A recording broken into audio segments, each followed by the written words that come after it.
All right, thank you. Once again, for anybody that may have arrived today, I'm Dave Herberholz. I'm the Director of Solid Waste and Recycling for the City of Minneapolis, and welcome to Minneapolis. And I'm also the President of the Municipal Waste Management Association for 2023. So continuing on the theme of our morning sessions, each of our sessions in a different way focused on the importance of collecting data and how that can impact how we justify the services and resources we need to get our jobs done. So we've wanted to focus this session on specific case studies or best practices where cities were invited or the folks we invited to present have leveraged data to improve the quality of services they provide. So this morning we've got Kanika Greenlee joining us. Kanika is a program management officer for solid waste services for the City of Atlanta, Department of Public Works, and also the executive director of Keep Atlanta Beautiful, and a member of our MWMA Executive Committee. First in the presentation is going to be Susan Fife Ferris, joining us remotely from Seattle, where she's Director of Solid Waste Management and Planning for Seattle Public Utilities. And from my staff, we've got Kelly Kish. She's our Minneapolis Recycling Coordinator, who most of you probably have met prior to this point. If you haven't, recognize her. She's right here. Wealth of information. I think she was out in the middle of the lawn bowling field for most of last evening. And not participating in lawn bowling, primarily watching the Packers lose. So, yeah. Sorry, Kelly. Go Lions. And last but certainly not least, we've got Dave Yonke, President of New Gen Strategies and Solutions. If you were there at last night's event, you probably heard Dave, even if you didn't meet him.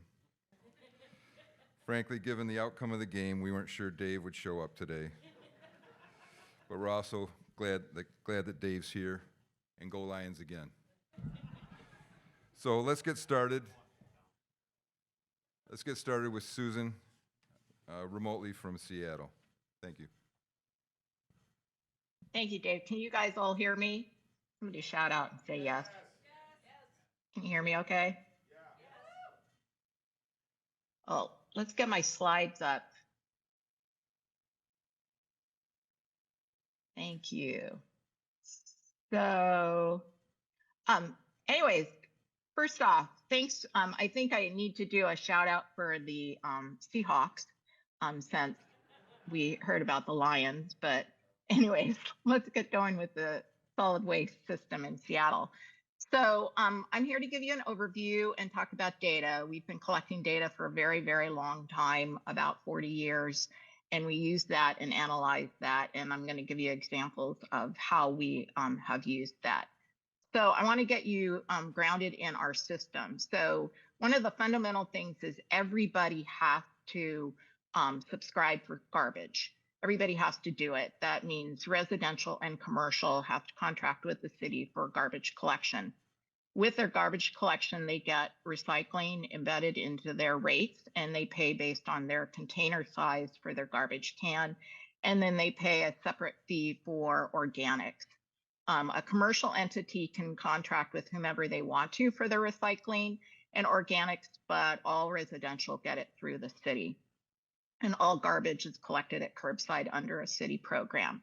We're an enterprise fund, so the funds that people pay, their fees that they pay for their garbage, go into a fund, and then that has to be used only for solid waste related activities. So we're not part of the general fund in any ways, and we have incentivized rates. Next slide, please. So this gives you an idea of the layout for Seattle. We're surrounded by water. Half of our actual territory or boundaries are underwater. We have the Puget Sound to our west and Lake Washington to our east. We have about 763,000 residents. And then we have about 168 residential customers, 5,000 multifamily customers, which, as you all know, a multifamily customer could represent hundreds and hundreds of people, and then 8,000 commercial accounts. And the same goes for that. They could represent, many, many people within a commercial complex. Next slide, please. And you have to bear with me. I have a cold, so my sinuses are a little stuffy. So Seattle, like I said, has been generating data for about 40 years that we've been collecting and analyzing. And we do waste composition studies on a regular cadence. We do them about every 4 to 5 years, depending on the sector, a different sector every year.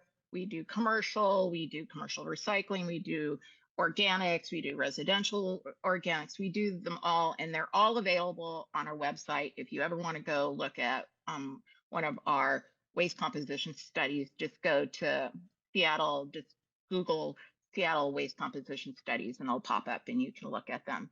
And we use these to identify trends in our waste stream.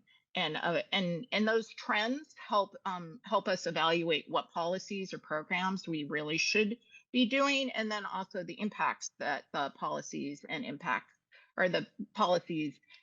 programs that we've implemented are having. Our North Star historically has been the recycling rate.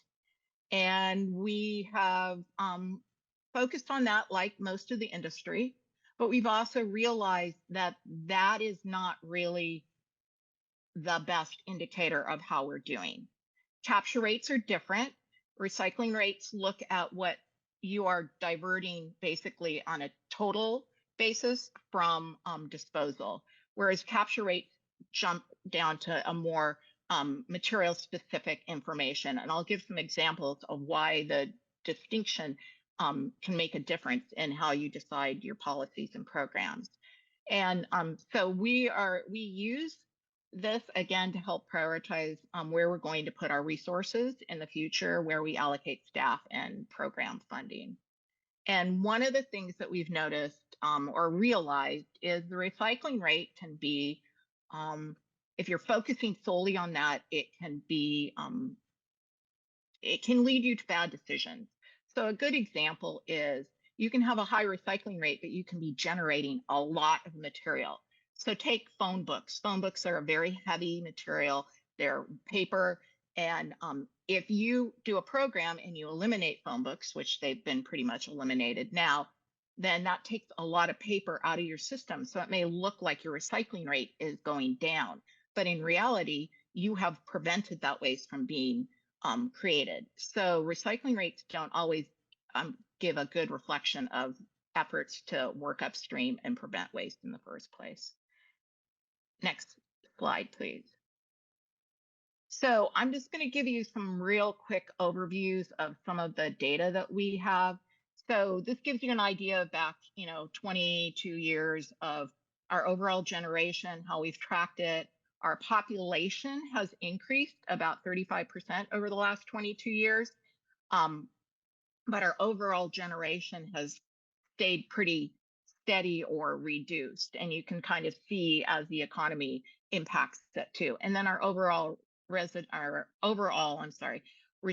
and organics recycling rate's about 53%, and we generate about 750,000 tons of material annually. Next slide, please. So one of the things that we can do, because we track all this data and we've gathered it for so long, is we can see how generation per person per day has gone. So our per capita generation disposal is reflected here. And you can see that our per capita generation has actually dropped over time. And so that shows us that some of our waste prevention and other activities are working. And then our daily per capita disposal has also dropped significantly over time to less than 1 pound per person per day. So again, data can be a very useful tool. Next slide, please. And then this just gives you an idea of our diversion rate and policies. So we've been using different types of policies for a very long time to like one of the policies is you can't put recyclables or organic material, including food waste, in your garbage. You technically can get fined for that. And we do have compliance officers that go work with our haulers to try to enforce that. And so those kinds of policies we can look at and see how they've impacted our overall diversion rate. And so I'm not going to get into all of these, but this gives you an idea of how we track things and then see how it impacts our overall diversion rate. And of course, we were slammed by different things that go on in the economy, one of which was the China ban on importation of paper and stuff. But anyways, and then COVID, of course, threw a monkey wrench in some of our programs, but you just deal with it. But by having the data, you can kind of see where things are going. Next slide, please. So this gives you an idea of how recycling rates versus capture rates can differ. So the 22 residential recycling rate and capture rates for curbside organics and recyclables are represented here. Up at the top is the recycling rate, which was 58%. That's for our residential arena. But if you get into the material specific and you actually identify what is truly recyclable in your waste stream, we don't really have, as municipal employees, we don't really have control over what's being put into the waste stream. But some of that is just garbage that you're not going to be able to pull out. But you don't know that unless you do waste composition studies. And you don't know what's actually truly recyclable in there unless you do waste composition studies.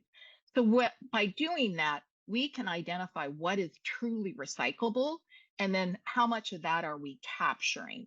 So when you do that, then you can see that we actually are capturing 71% of our recyclables and 67% of our organics that is actually in the waste stream.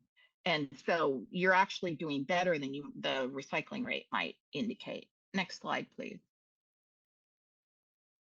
So I'm going to give you an example using our, why capture rates are better informed using our food waste program. So the 2018 home organic study showed only 11% of residents reported putting some food waste in the garbage. So in other words, not complying with the program. And that seems great.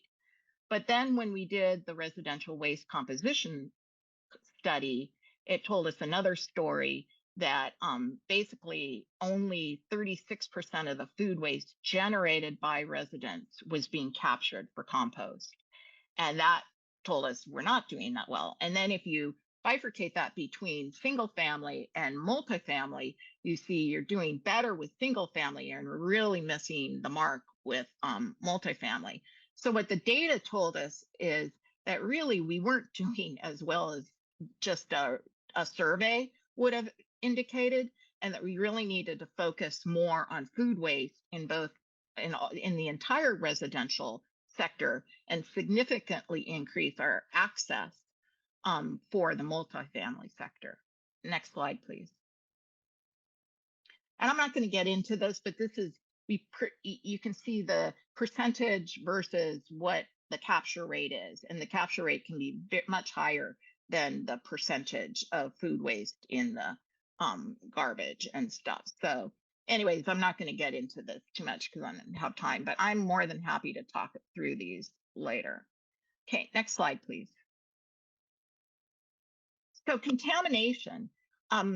Contamination is an issue. It's an issue with everyone, and we focus significantly on that. But you also have to be careful of what you're identifying as contamination, because again, if you don't do studies and you don't develop the data, you might not know. So an example is our recycling stream.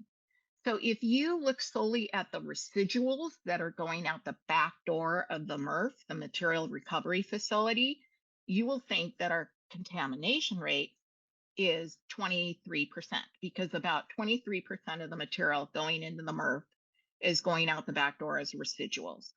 But when you actually sort the material, what you find out is that only 10, a little less than 11% is truly contaminant. And the other 13% of that residual rate is actual recyclables that aren't being captured in the recycling facility. So what that tells us is that the actual recycling facility needs to do things slightly different to make sure that those recyclable materials are truly recycled and not going out the back door on a very expensive route to a landfill. And then in our organic stream, we have a very low contamination rate. Now, we educate. I would never say this just happens out of the blue. We do a ton of education. We do a ton of outreach. And so keeping our contamination rate is directly tied to that constant education that we do with our customers. Next slide, please. And this just gives you an idea of when you do a residential recycling waste sort, all the different categories that you can do. And then if you do them over time, like a normal cadence, like this was one in 2015 and 2020, you can see changes with respect to the different types of categories of material. So this gives us an idea of where the contaminants are and where we need to focus our efforts in order to try to prevent those from being what we call wishful recycled and put into the recycling bin. Next slide, please. And then again, this just gives you a breakdown that for our residential and commercial organics program of the small contaminants. And then because we sort it, we know what's the most likely contaminant.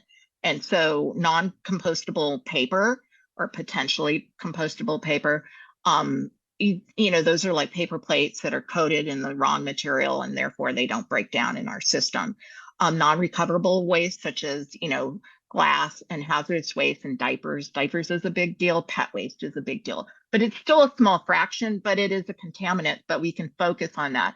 So training people not to put their dog poop in the organics container, that's a focus that we spend. And we also work with our wastewater, not our wastewater, our stormwater folks to do a joint program on that because, you know, pet waste contaminate stormwater, and then it also contaminates organics if it's put in there. So you can do a joint program. So we're always looking for holistic messaging opportunities. Next slide, please. And this just gives you kind of how things break down. Here's an organics composition study. And again, you can see all the different and, you know, food waste, we break it out, and then where the contaminants are. And then we really are focusing on food waste moving forward because we've also, the more we've learned, the more we have realized that food waste is really where we should be putting our efforts in order to get that out of the landfill where it becomes a huge contributor to methane gas and climate change. So next slide, please. So what are the takeaways? Measurement matters. Data and analysis is critical. Capture rates provide material specific information. It's really important that you have it down to that level. It's helpful when you're trying to figure out where you want to put your resources and allocate your very valuable dollars. Identify what is going well and where action is needed. Knowing what's in your waste stream and where you want to target, it makes a big difference for that too. Increasing your capture rates, it takes time. It's, you know, someone recently said it's a marathon, not a sprint.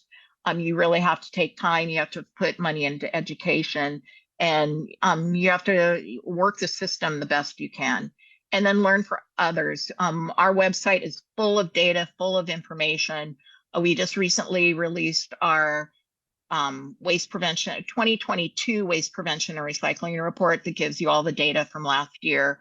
And and we have those going back for decades.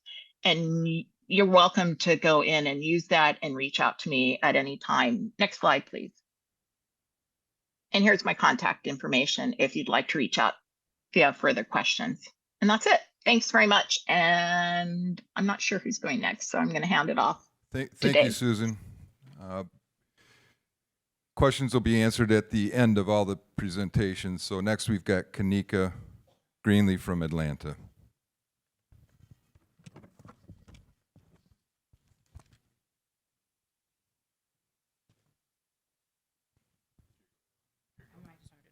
Testing. Okay, there I am.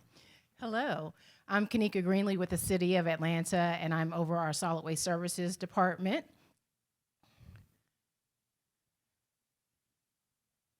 Should I be pointing towards?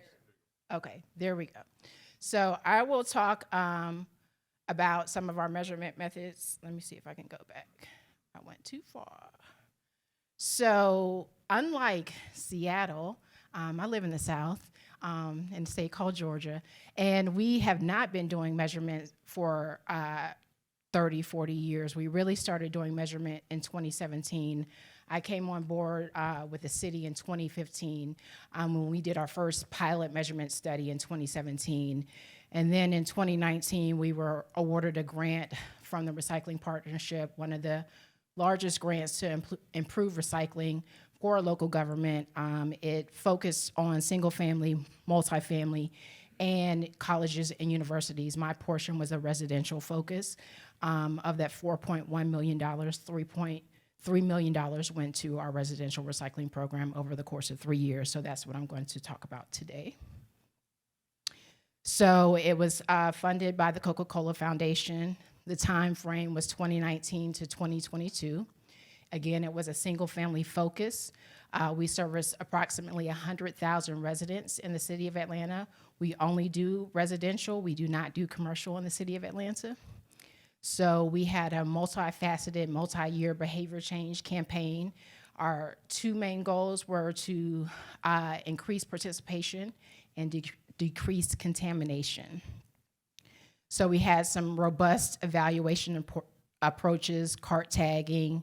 We did 3 major waste studies over 6 years, and we looked at our route, truck, and tonnage data.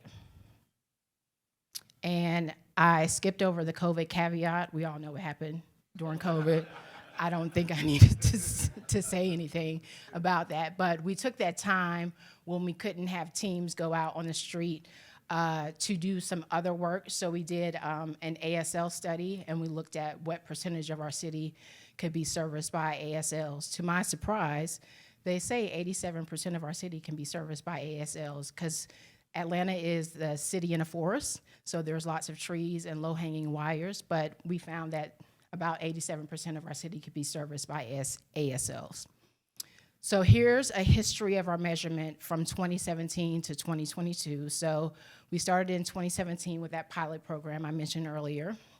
And then in 2018, we did a backup truck on our recycling, and I'll get into a little bit more of these later. And then in 2019 to 2022, we did our feet on the street, which is basically our recycling cart audit program. And then in 2022, we did a recycling and garbage backup truck study.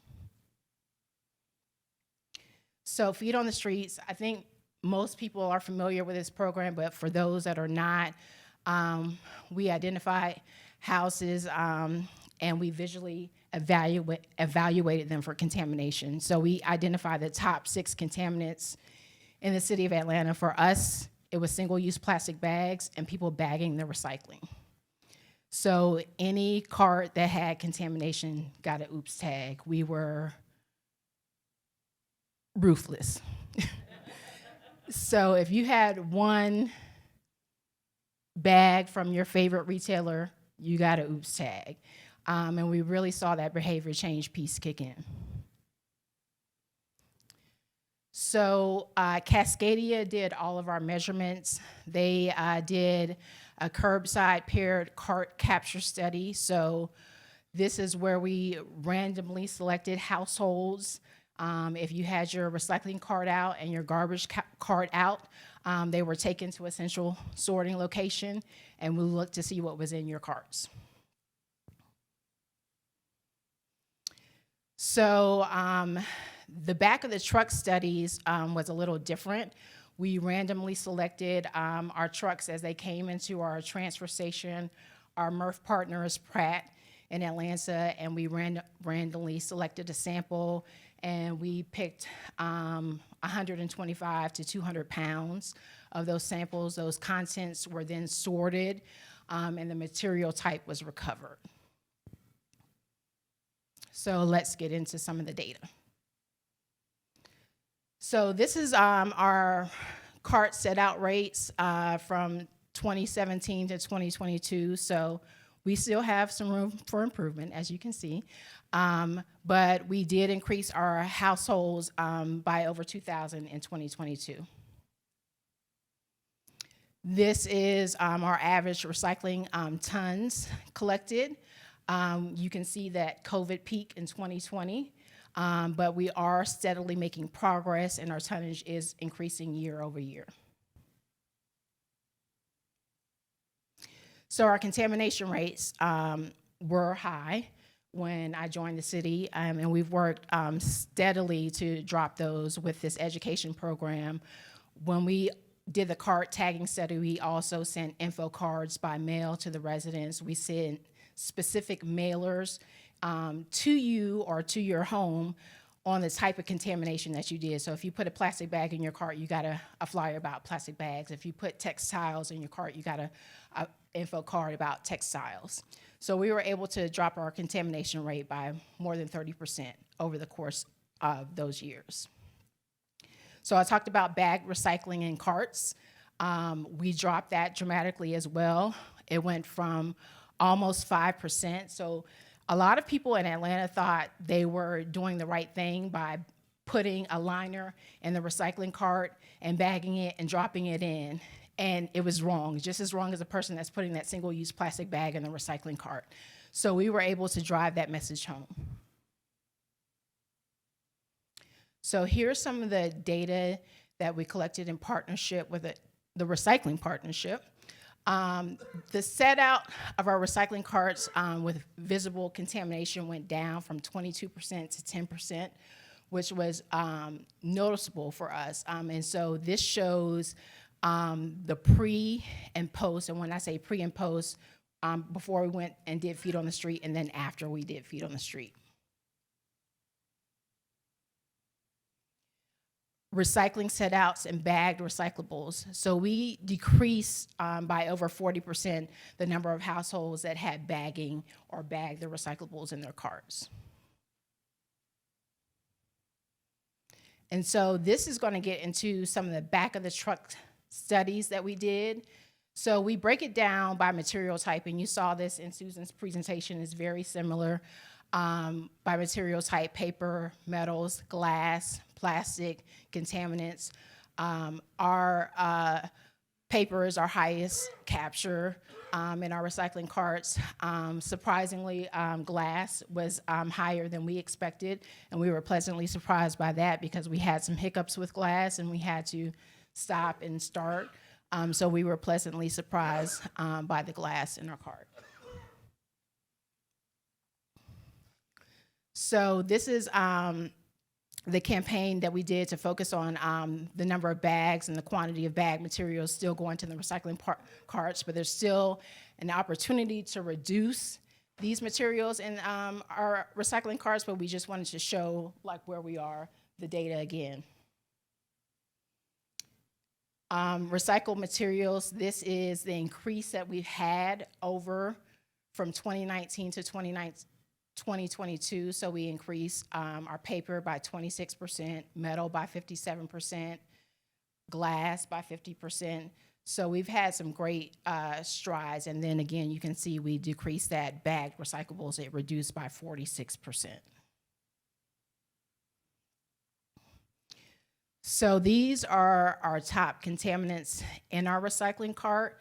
And you can see that plastic bags and film was actually number 3 after we did this robust education campaign. It was other, which could be lots of different things. But textiles and shoes is a a big focus for us now because a lot of people think that you can recycle textiles and shoes in your household cart, and we all know you can't.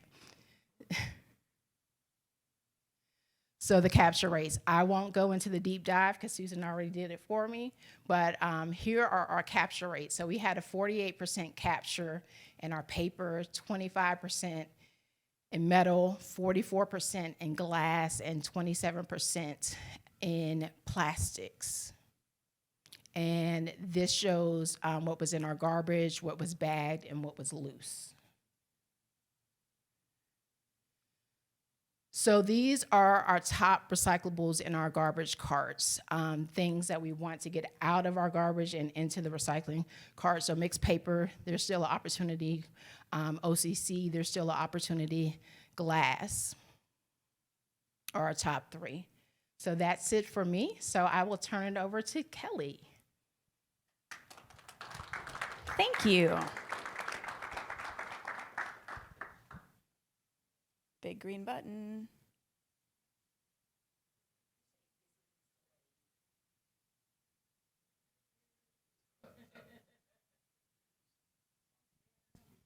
Jeopardy theme music, anybody? We got like an hour, no, 3 hours to Jeopardy time.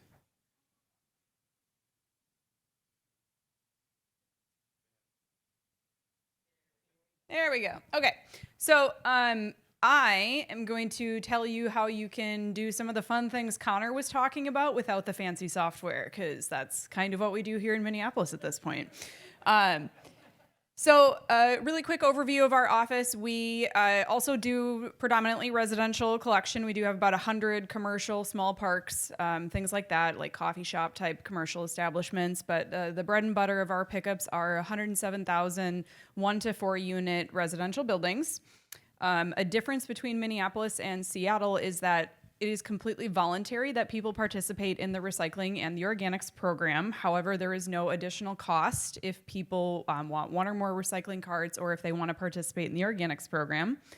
And we do a whole slew of other things. I'll say one other neat thing that we haven't really talked about much here in the past 2 days is we do bulky item collection regularly as part of residents' base fee for service. So they get to set out couches, appliances, electronics, mattresses, metal items, all sorts of stuff for pickup.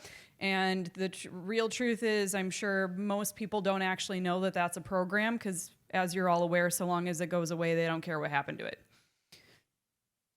So one thing that we do and have done for a very long time is we do use the collection crews as educators, and we have different colored tags. They're different colored for a couple reasons. One, it helps, it very easily identifies for our call center what cart got tagged. So a resident calls, they're upset, they say, what color is the tag? And they're like, oh, it's green. Oh, well, there was something wrong with your organics cart. Let's work through this. So we not only get these tags, you'll notice on the bottom of them, and I will say recycling is very much the recycling partnership base. We did take that model of adding more pictures to tags throughout the rest of them. The bottom of them, they each have a little tear off where the collection crew is actually circling what the issue was on the tag. That comes back to our office, gets entered into our system. The system automatically generates letters for contamination to be sent out. If their carts weren't shoveled in the snow, they automatically get a letter saying you got to shovel your carts out. They'll do all sorts of fun things, and when they get a certain number of contamination letters, the system automatically puts in a work order to have their recycling or organics cart picked up for continued contamination. Where do I go back? So our number 1 tag that we actually have each year is going to be for extra garbage. So people can set like 1 or 2 extra bags outside their cart regularly. Anything more than that's going to be an extra garbage tag. Here I've taken the either contamination or improper set out information from all of the programs. You can see color-coded by cart of what some of the issues are. With contaminated recycling receiving the most tags of just under 6,700. And then illegal materials in the garbage would be the next highest. So again, we get a lot of information from the collection crew via them being on the ground looking in each cart before they're servicing it. And oftentimes when they find these issues, they are not emptying the cart as well. Another thing that we have that is pretty wonderful is in our recycling contract, we have a requirement for 2 different types of sorts. So each quarter, there are 25 hand sorts done of approximately 200 pounds from the back of the truck. So we get that from our contractor regularly, and just so you are fully aware, 25 sorts a quarter means they're sorting 2 to 3 truckloads a week. In addition to that, we do 2 system audits where we pull 1 or 2 of our trucks and 1 or 2 of our contractors' trucks every single day for a week. Keep that material aside, and then all of that is run through the MRF itself, so we get a breakdown of our material on how it's actually flowing through the MRF. Both of the results of the hand and the mechanical sorts are then weighted and pulled together to get our contamination rate for the year. For organics, we actually just get volunteers to sort through bags of food scraps. So they come, they rip open bags that may have been sitting in a cart for a week or so. It's a fun game of, is it maggots or is it rice? Sometimes, not always. Most of the time it's rice, I'll just tell you that. But I will also say we don't have too many repeat volunteers for sorting food scraps. So if any of you want to come help, you're more than welcome. But we also have been pulling out edible food. And what we found recently is that about 5% of any given truckload of organics, and I will side note, we collect organics separate from yard waste, is edible food. Our contamination rate for our organics that we found through these back of house has been 1% or less for the last couple times we've done it. So we take all of that information that we get from the recycling sorts and other sorts. We do campaigns. So here's an example of a campaign we partnered with St. Paul on. Very much a back of truck in, or back of bus, in the bus, on bus shelters. So very much transit and very much social media focused campaign. And we were able to reduce contamination 1.35%. And I think St. Paul actually saw a little bit higher of a contamination reduction than we did here in Minneapolis. We also can take that data and put it on a map. So this map is very like an elementary level creation of a map, but we have the most number of tagged areas labeled. We have where we've pulled the most carts for contamination and recycling. And then the very back is a heat map of the average weight per route, which we don't honestly really look at that because part of the route might be here and part of the route might be here, and then it's attributing the weight for the whole space. But we can use this type of information, overlay our demographics, and do really targeted outreach and education to increase participation, decrease contamination, spend more time focusing on working with those neighborhood and community groups, and really getting out to those events where we know we have a good impact of actually engaging with residents in effective ways. So what we didn't have is what's in the trash. How well are we actually doing at getting this material out? We've already heard people talk about what a capture rate study is, so I'm not going to go into that. So this is the first time in a very long time Minneapolis has done this, and we now have an organics program that is doing pretty well. We've got 50% of our households signed up to participate. So not only did we get to find out about how much recycling are we getting, or how much recycling is still in the trash, but also how much organics are we actually getting out of the trash and put to better use. So what we found, and this is very, very sad to me because we have a pretty good contamination rate in recycling, we have a really low contamination rate for organics, and then this was like the wah, wah, wah, that we have over 60% of what's in the trash can still be diverted. So obviously we're going to continue to use this information to work on getting more material out of the trash in the coming years. What we are happy about is not a single traditional recyclable material was in our top 10 list of what was found in the garbage. We do see the green cells are things that could be composted that are on that top 10 list. So another item to be focusing on. And I will note, so this is not part of what was done for the study, but on this table, you see we've got a column of households signed up for organics, and then the far right is who actually had an organics cart out. So we were actually able to split all of that information. So not only do we have the, yes, you took the action of signing up for the green cart, but here you actually are for sure using the green cart, and here's what we found in your garbage, recycling, and organics based on the, had the cart out with something in it or not.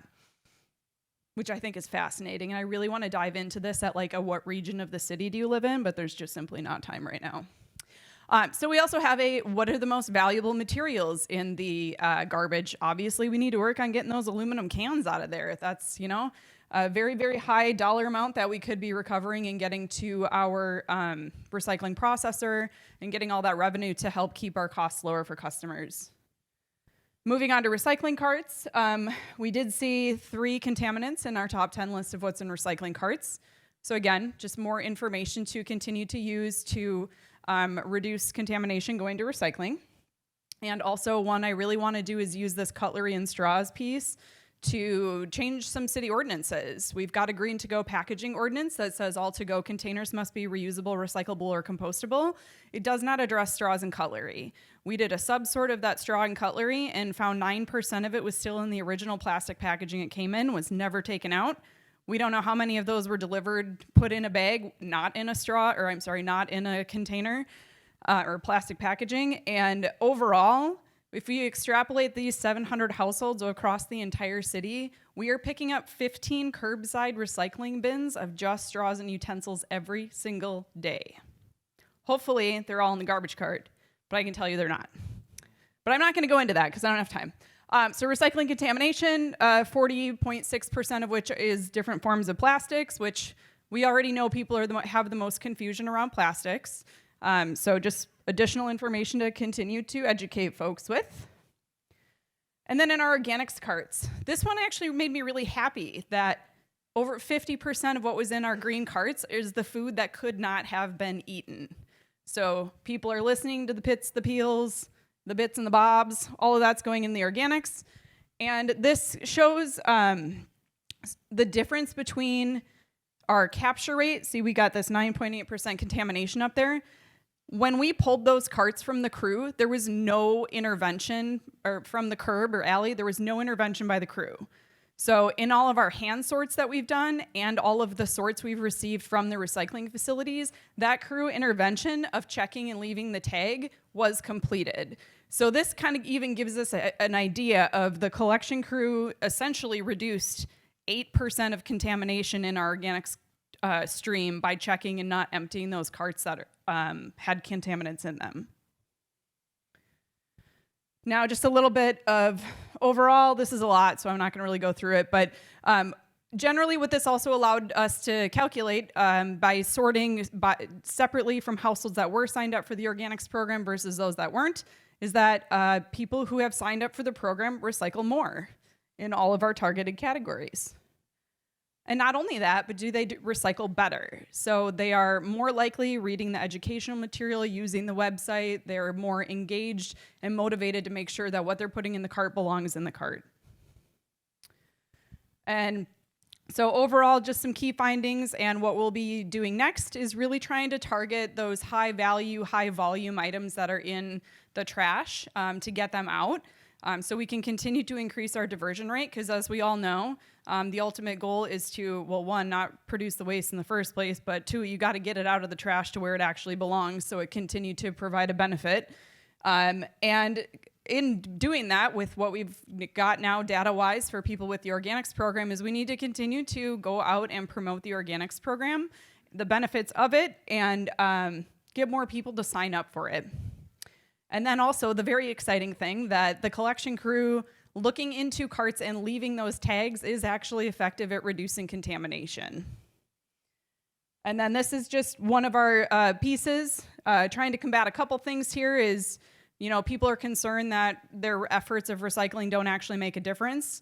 So trying to combat those national news stories while also trying to make sure we're getting the aluminum cans and the other high value, high volume recyclables out of the trash all in one little piece. This is a utility bill mailer that we did a couple months ago, and just kind of the start of some of our educational efforts, again, to continue to increase the diversion rate. And that is all I have. And now you are up. Thank you. Thank you, Kelly. Now we've got Dave Yonke. Oh, sorry. Thank Need you. that. Yep. Big green button. Okay. I can't do either. Okay. What? That's not too loud, is it, back there? Okay. So I was asked to follow up, and what I'm going to talk about are the benefits of measurement.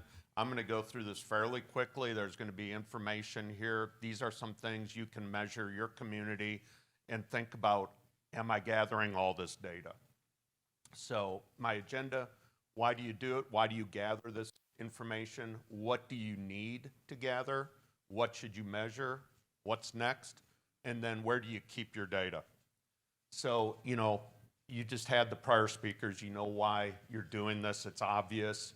But you need these facts. You need the justification for the rate increases, the new trucks. Scott talked about that earlier. You need this data if you're going to justify and ask for rate increases. And it was mentioned earlier also, you can't manage what you don't measure. So you've got to collect data. All right, so if you're going to collect data, what data do you need to collect?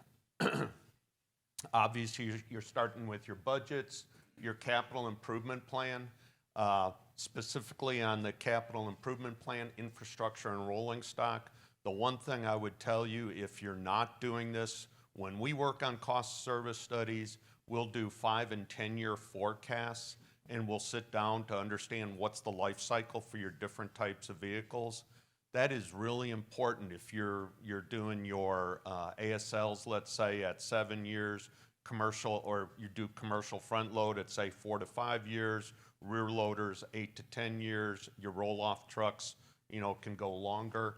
But if you have all those vehicles and then you go, okay, I've got 50 frontline vehicles and I've got to be replacing 6 of these a year or 8 of these a year, and all of a sudden, you know, it's $3 million.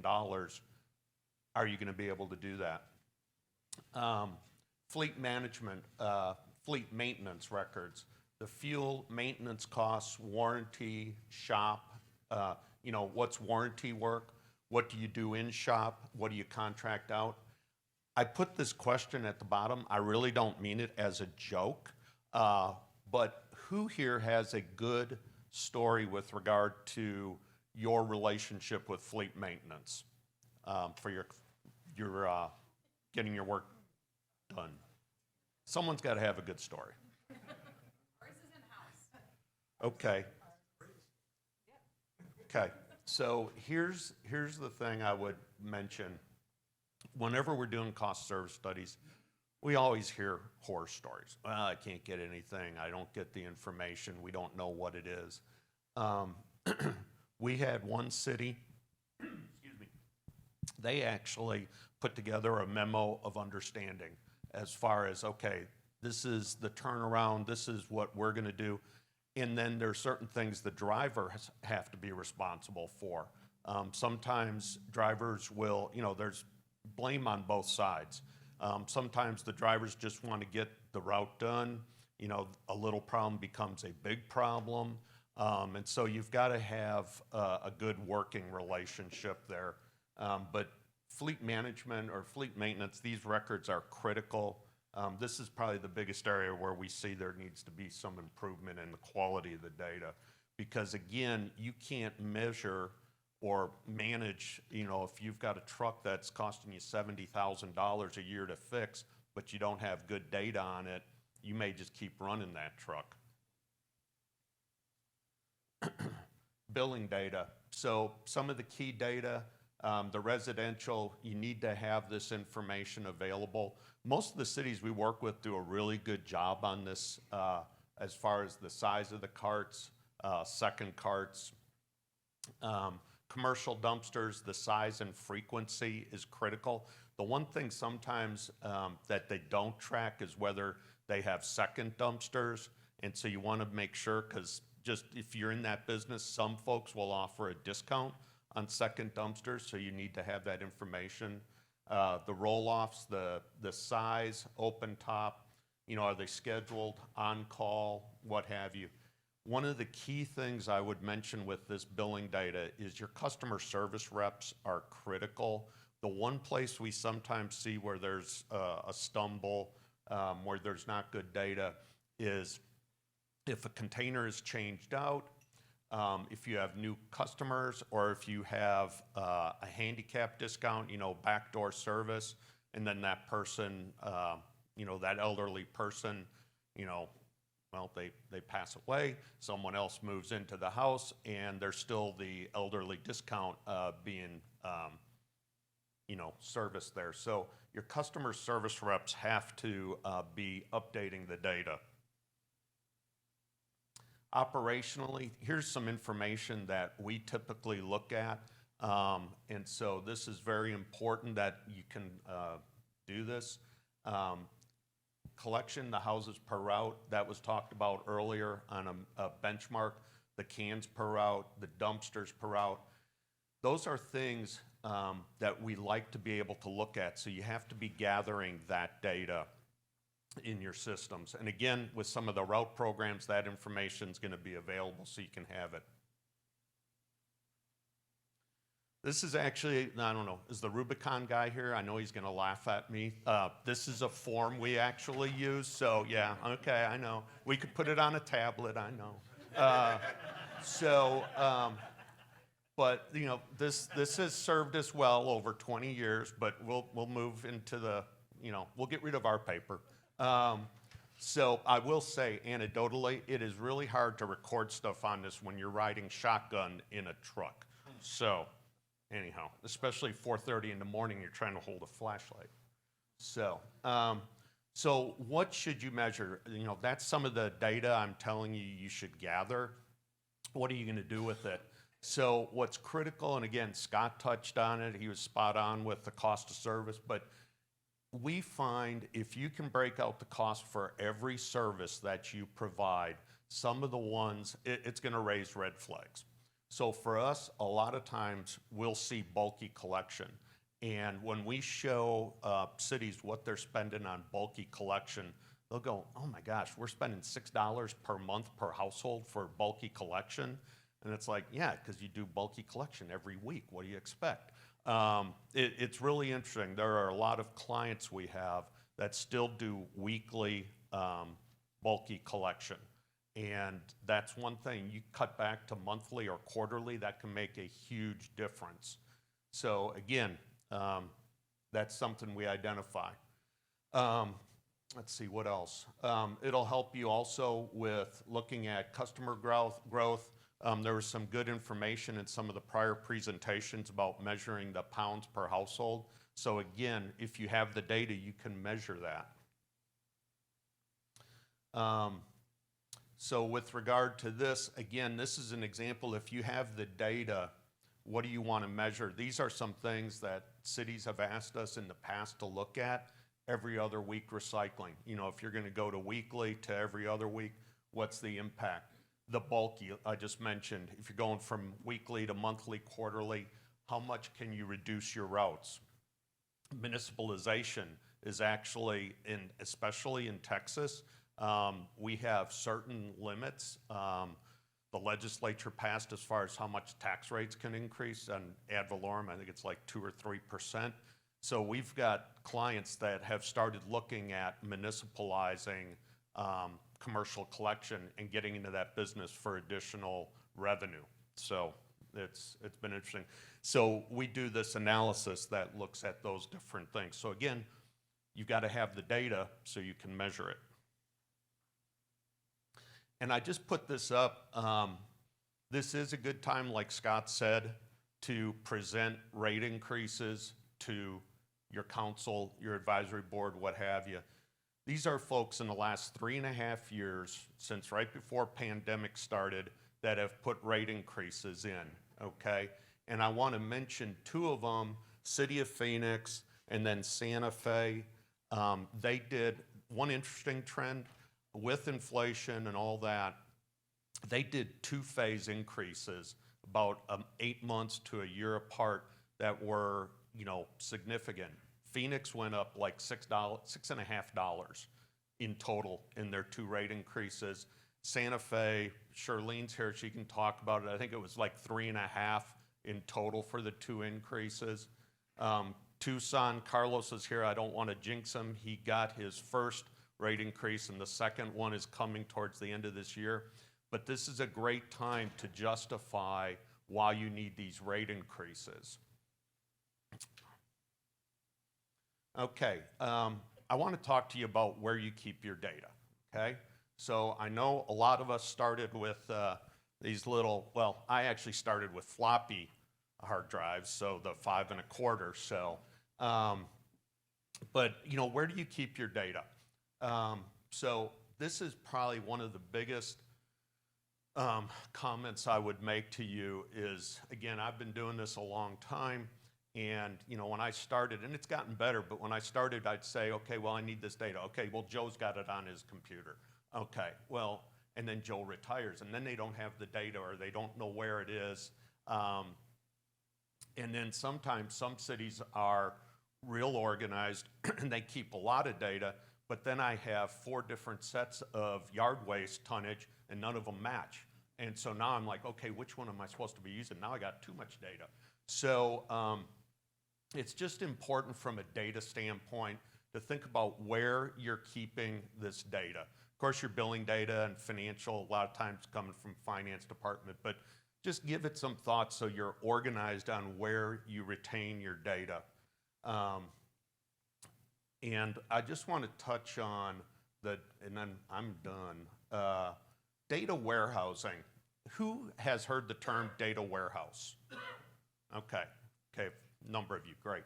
So I am not saying that most of you really need that, or probably maybe none of you need it. But where we are seeing this used is on the electric side of our practice, where with all the AMI data, you know, they have millions and millions of rows of data.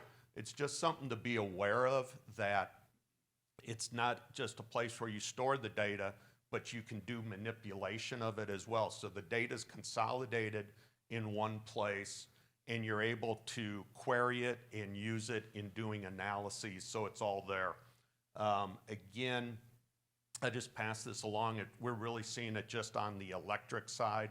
The only person that's talking about it, there is a waste to energy facility that may want to use it because they have a lot of data, but it's just something to be aware of. The biggest thing is to keep your data in an organized manner so you have it available even after someone that's in charge of it retires or what have you. And that may seem obvious, but you'd be surprised. And with that, I am done and can take questions. Thank you very much, David. And thanks to everyone for the excellent presentations. Round of applause, please. So once again, for questions, please come up to the standing microphone there, or we'll get you one in the back.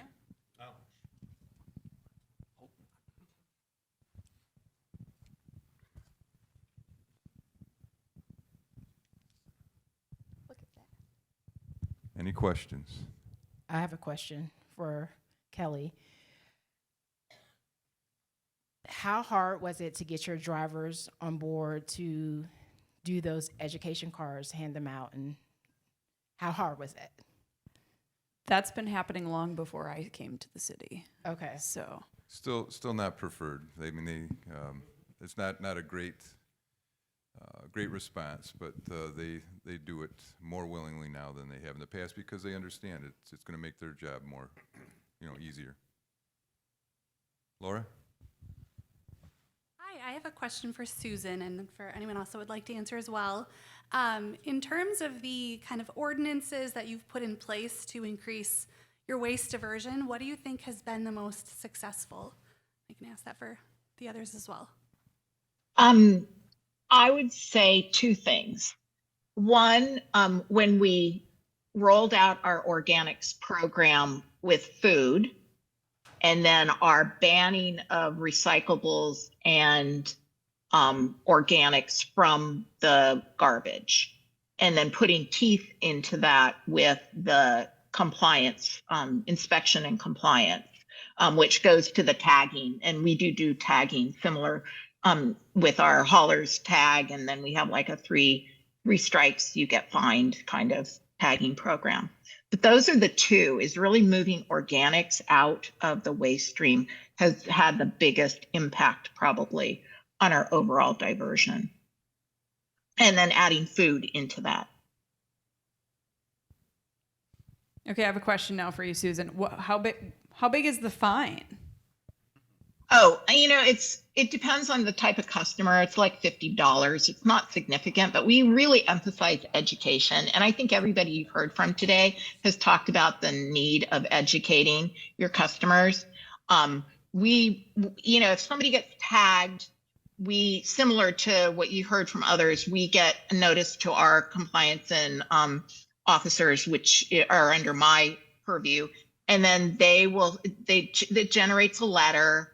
And then we'll have an inspector go out and meet with the property manager or the customer if it's a residential, and they'll talk through. And then we, again, a follow-up letter if it happens again, and then the fine. But it's like $50. It's not significant, but it still is something. And then it can accelerate there if they really don't come into compliance. But that's rare, and we really use the carrot way more than we use the stick, and we have for decades approached it that way, Rental properties. and we have success. Yeah. Rental properties. Some of the bigger cities where we've got 60% rental, especially all of the mud properties. How do you deal with fines there? Because the person who's living in the house and generating the garbage isn't typically paying the bill. How do you deal with that fine system, please? Yeah, it's a good question. It's who is the customer. Even in rental properties, usually the customer is the renter. If you're talking about a single family homeowner, it's not the property owner. If you're talking about a multifamily, then yeah, it's usually the property owner that is paying the bill. But it depends on who the bill payer is. And so in our single family sector, the typical customer is actually the person who's residing in the residence. So again, there's a direct connection between the action and the tagging and the education, and then the ultimate fine would be against them. Susan, Bob Craigs from Burns and McDonnell. I have a question for you. I don't think you touched upon this, but I'm interested in the commercial organics program that Seattle has, and how does that compare in terms of your ability to divert source separated organics? Yeah, so they're required to divert. They're required to put their organics in an organic system. But I will tell you that we're doing so. Commercial entities in the state of Washington do not have to contract with us. It's state law that they can contract with whomever they want to for their recyclables, which organics is considered that. However, they have to have organic diversion. That's just the structure we work under. But they can get it from us, or they can get it from whomever they want. Our goal is to keep the organics out of the garbage, and that we do collect. Our problem that we run into with commercial entities, if they use compactors, is not always being able to identify if there's organics in that. And so that is actually something that we, because of the data that's told us that we still have a significant amount of organics in those compactors, that we're going to start going after those in this next budget year. We're going to focus on how do we track compactors back to the property owner, and then how do we educate them and try to prevent the organics from getting into the compactor in the first place as we track it to our transfer stations where they get dumped. I don't know if that answers your question, but so organics is supposed to not go into our garbage, but we focus on trying to divert it out of the garbage, and then they can contract with whomever they want to actually have it hauled to a processor. All right, very good. So we're going to end the questions now. I just want to thank everyone for the presentations. Another round of applause, please. Thanks, everyone. And I know everybody's hungry, but please remain seated in here. I've got a couple housekeeping items. So before we break for lunch, I want to remind everyone to take the poll that's in the app. We need a head count of people attending our tour tomorrow at the Hennepin Energy Recovery Center, which is downtown here. When you open up the app, scroll down to the bottom of the page that appears and click on the link to RSVP. And if you have difficulty there, just let Juby know, and we'll hold a spot. And then don't forget about all the bingo cards. So we're going to break for lunch, but prior to that, the mayor of Minneapolis is going to join us. And I think he was going to be here. He's very close, so I'm going to go get him.